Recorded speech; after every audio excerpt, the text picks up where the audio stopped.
Bendiciones para todos, hermanos. Agradezco a Dios por la oportunidad que me da de compartir con ustedes un nuevo estudio de la cronología bíblica. Y siempre será para mí un honor poder tenerles en nuestro canal. Este es nuestro tercer estudio del capítulo 15 del Génesis, el pacto abrámico.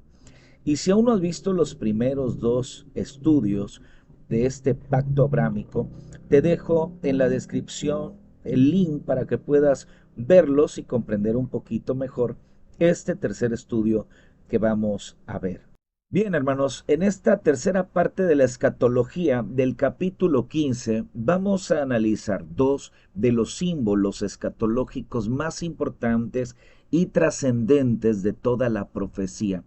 Esto es el símbolo del horno humeante y la antorcha de fuego. ¿Qué significan estos símbolos? Y cómo se desarrollan en el panorama profético y escatológico de toda la Biblia.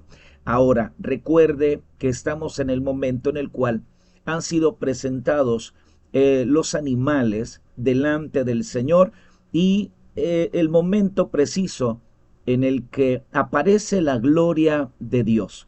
Bien, Génesis capítulo 15, versículo 17 dice, y sucedió que puesto el sol y ya oscurecido, se veía un horno humeando y una antorcha de fuego que pasaba entre los animales divididos.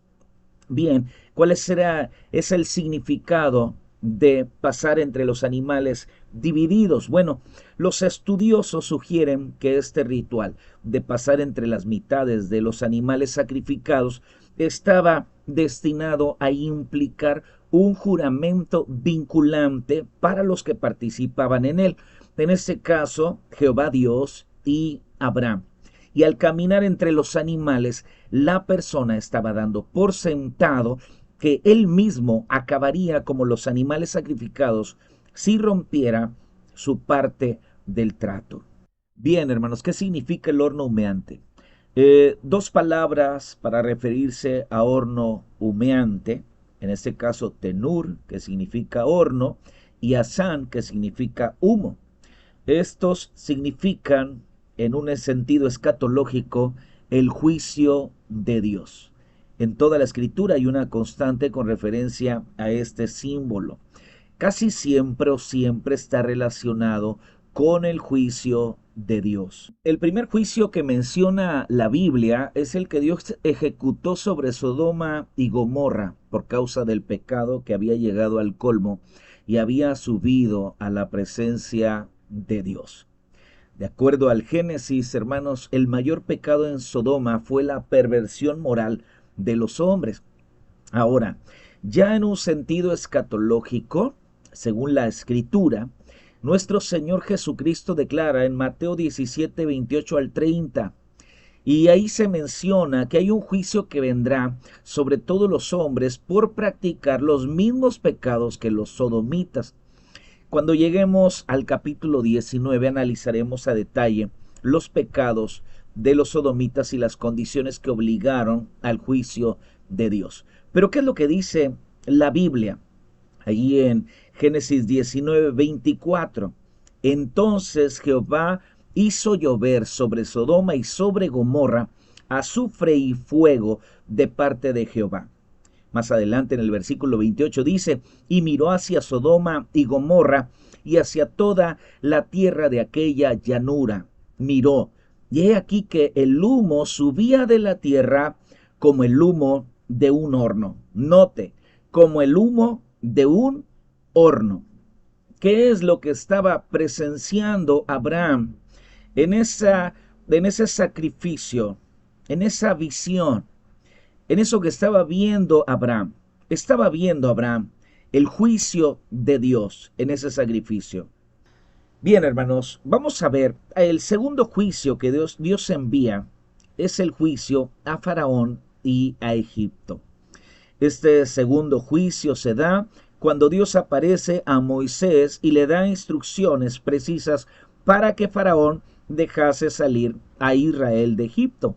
Ahora, Faraón se empeña en no dejar salir a Israel y Dios envía sobre Egipto 10 plagas Entre ellas encontramos la plaga del sarpullido y las úlceras en los hombres y las bestias. Pero ¿de dónde? ¿De dónde nace esta plaga? Bien, para que esta plaga viniese sobre Egipto, Moisés y Aarón tenían que tomar cenizas del horno y esparcirlas hacia el cielo. Y de esta manera la plaga vino a cundir a toda la nación egipcia. Ahora, esta plaga maligna, ya en un plano escatológico, hermanos, una vez más va a ser derramada en el futuro sobre todos los que pertenecen al reino de la bestia o al anticristo. Apocalipsis capítulo 16, versículo 10 dice: el quinto ángel derramó su copa sobre el trono de la bestia y su reino cubrió de tinieblas, y mordían de dolor sus lenguas y blasfemaron contra el Dios del cielo por sus dolores y por sus úlceras, y no se arrepintieron de sus obras.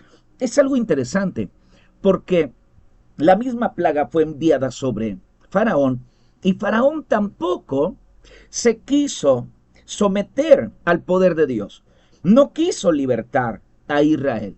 ¿Qué va a pasar en el tiempo de la gran tribulación? En el tiempo de la gran tribulación, los hombres, en lugar de reconocer la soberanía de Dios, los hombres se van a levantar contra el trono de Dios. Van a permanecer endurecidos, por cuanto ellos aborrecen el reinado de Cristo. Así que, hermanos, esta plaga que se vio en el Antiguo Testamento con la nación egipcia es una plaga que vendrá también en la gran tribulación contra todos aquellos que están a favor del trono de la bestia. Bien, hermanos, hay un tercer juicio, y ese juicio yo lo llamaría el juicio del monte Sinaí. Voy a leerles esta parte del pasaje que está en Éxodo 19, 18 al 22. Todo el monte Sinaí humeaba, porque Jehová había descendido sobre él en fuego, y el humo subía como el humo de un horno. Note, el humo de un horno, y todo el monte se estremecía en gran manera. Bien, el momento clave para Israel, hermanos, y de donde nace la fe y la religión judía, fue cuando la gloria de Dios aparece en el monte Sinaí. Y Jehová entrega los 10 mandamientos a Moisés. La gloria de Dios se hace o se manifiesta con fuego y humo como de un horno. En este periodo, Dios hace pacto con Israel. Y después Moisés sube al monte y pasa en el monte 40 días recibiendo los mandamientos para toda la nación judía. Durante los 40 días en los cuales Moisés está en el monte, Israel rompe el pacto. Ahora, es algo interesante aquí, porque Éxodo 32, 7 al 8, ahí encontramos una poderosa revelación, y es que la gracia es más poderosa que el juicio. Dice Éxodo 32, 7 y 8. Entonces Jehová dijo a Moisés: anda, desciende, porque tu pueblo que sacaste de la tierra de Egipto se ha corrompido, porque se han apartado del camino que yo les mandé, es decir, rompieron el pacto. Se han hecho un becerro de fundición y lo han adorado, y le han ofrecido sacrificios, y han dicho: Israel, estos son tus dioses que te sacaron de la tierra de Egipto. Dijo más Jehová a Moisés: yo he visto a este pueblo, que por cierto es pueblo de dura cerviz. Ahí está el juicio. Ahora pues, déjame que se encienda mi ira en ellos y los consuma, y de ti yo haré una nación grande. El juicio de Dios. Pero luego viene la manifestación de la gracia. Moisés, hermanos, en el Antiguo Testamento es un tipo de Cristo. Dice la Escritura: Moisés oró en presencia de Jehová su Dios, y dijo: Oh Jehová, ¿por qué se ha de encender tu ira contra tu pueblo, que tú sacaste de la tierra de Egipto con gran poder y con mano fuerte? ¿Por qué han de hablar los egipcios diciendo: para mal los sacó, para matarlos en el monte y para raerlos de sobre la faz de la tierra? Vuélvete del ardor de tu ira y arrepiéntete de este mal contra tu pueblo. Acuérdate, vea, acuérdate de Abraham, Isaac y de Israel tus siervos, a los cuales has jurado por ti mismo y les has dicho: yo multiplicaré vuestra descendencia como las estrellas del cielo, y daré a vuestra descendencia toda esta tierra de que he hablado, y la tomarán por heredad para siempre. Entonces, vea, Jehová se arrepintió del mal que dijo que había de hacer a su pueblo. Note, Dios va a ejecutar su juicio. Dios dice: deja que se encienda mi ira en ellos y los consuma. Y a la misma vez aparece la gracia. ¿Por qué? Dice Moisés: ¿por qué ha de descender? ¿Por qué se ha de encender tu furor contra tu pueblo? Dios tenía todo el derecho. Recuerde que el pacto era que los dos vinculantes tenían que ser fieles al pacto. Si uno lo rompía, entonces el otro ya no tenía la obligación de certificar el pacto o de mantener el pacto. En este caso, quien lo rompió tenía que morir. Y sin embargo, hermanos, a pesar de que Dios tenía todo el derecho, el juicio de Dios se convirtió en perdón, ya que Moisés, que es un tipo de Cristo, intercedió por el pueblo para que la ira de Dios no se encendiera sobre ellos, y Dios los perdonó. El juicio del Sinaí, pero también la gracia, que es más poderosa, hermanos, que el juicio de Dios.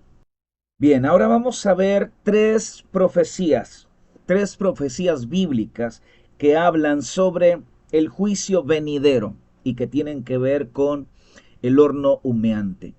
David escribe el Salmo 21.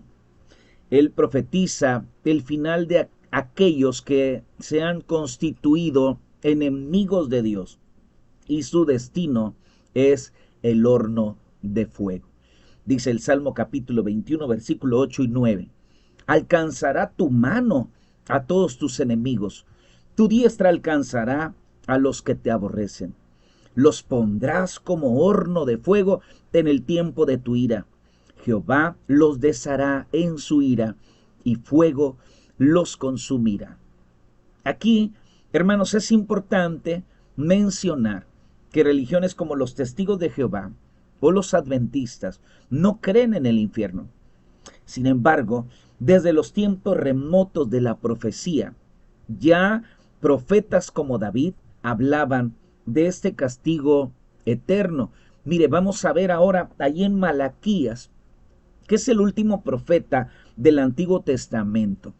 Aproximadamente 400 años antes de la aparición de nuestro Señor Jesucristo, Él profetizó por el Espíritu Santo que el día vendrá. Es decir, nada lo impedirá. Aquí menciona que Dios traerá juicio sobre todos los soberbios, y los que hacen maldad serán raídos de la tierra de los vivientes con juicio. Malaquías 4, 1 y 2.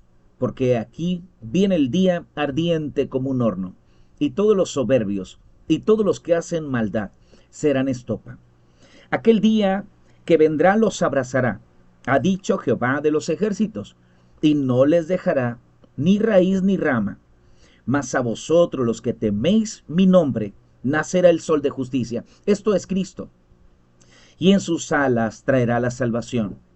Y saldréis y saltaréis como becerros de la manada. Usted puede ver ahí en el Antiguo Testamento como profetas como Zacarías, Joel, Amós, Sofonías, Abdías, Ezequiel, Isaías. Ya ellos hablaban también del gran día de Jehová. Hay otra profecía que devela a qué se refiere ese gran día, a qué se refiere ese horno humeante. Bien, ahí en Mateo capítulo 13, versículo 41 al 43, no lo dice cualquier persona, hermanos. Lo dice el Hijo de Dios. Lo dice el Señor, a quien le ha sido entregado todo el juicio. Mateo 13, 41 al 43. Enviará el Hijo del Hombre a sus ángeles y recogerá de su reino a todos los que sirven de tropiezo y a los que hacen iniquidad, y los echarán en el horno de fuego. Allí será el lloro y el crujir de dientes. Entonces los justos resplandecerán como el sol en el reino de su Padre. El que tiene oídos para oír, oiga. Ahora, las Escrituras mantienen una sinfonía entre el Antiguo y el Nuevo Testamento. Si el Antiguo Testamento fuera solamente una ilustración que enseñase una verdad moral o espiritual, entonces todo sería una interpretación alegórica.